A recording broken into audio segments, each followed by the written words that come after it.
Welcome to M&A Minute. I'm Bill Gullen, president of Finch Brands. We are a real-world brand consultancy. We help companies at key moments, often merger and acquisition moments, activate the full potential of their brands and businesses. And I'm excited that you joined me today. So today's topic is not, I guess, exclusively relevant to M&A moments, but we find that it often takes on significant relevance in periods of time when organizations are coming together, and that is at the level of product brand architecture. We've talked a lot about brand architecture as a whole, company names, how acquired names ought to be handled and managed and migrated.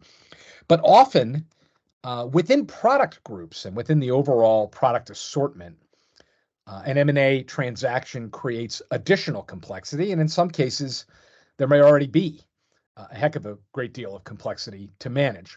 And so we often find that the M&A branding process is a unique opportunity to address clutter and confusion and mess within product brand architecture. And so here's some thoughts about that and maybe how to think about it. First of all, hopefully you are not part of an organization that has been tempted and fallen prey to the temptation to name everything. Ideally, moving forward, and just ideally in general as a best practice, it only makes sense to name products and services if they have some independent objective of earning equity and recognition in the marketplace, if they're bought or sold distinctively to distinctive audiences.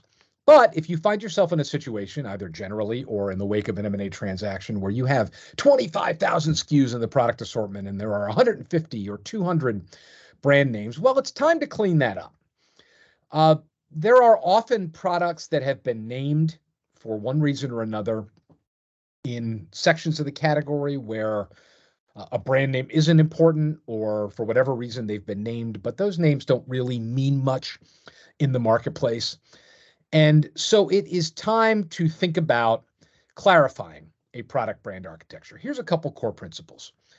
First of all, it only makes sense, as I mentioned, for product names of either distinctively equity holding assets or that represent new technologies or different market segments to have fanciful, creative, marketing-oriented brand names in the first place.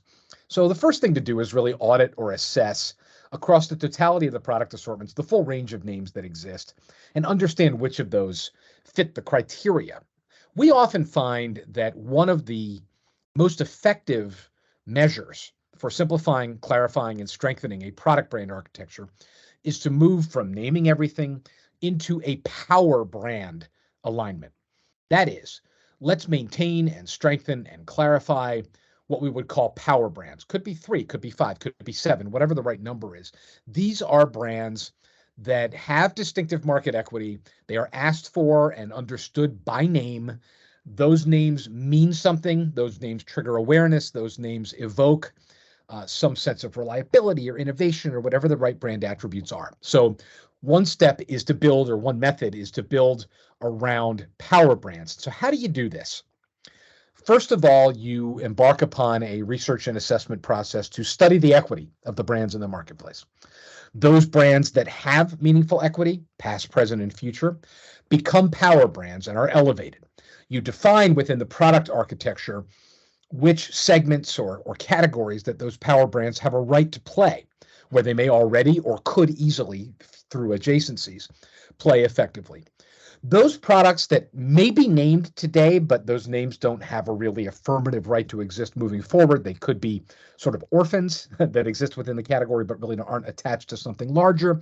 They could be gap fillers, products that sort of exist within categories that certainly play a role and generate revenue and profit, but where the brand isn't sort of dependent for that success and path forward. Those should be reapportioned. And there's a couple of ways to do that.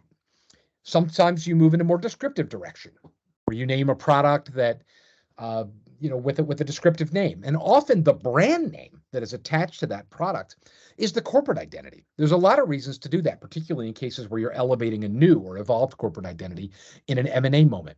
If you have the corporate identity represent a portion of the product assortment, the product brands, That helps you build enterprise value in the corporate identity. It helps create greater simplicity. It becomes a flexible architecture that you can build around and grow with, particularly if you're thinking about incubating or acquiring new products.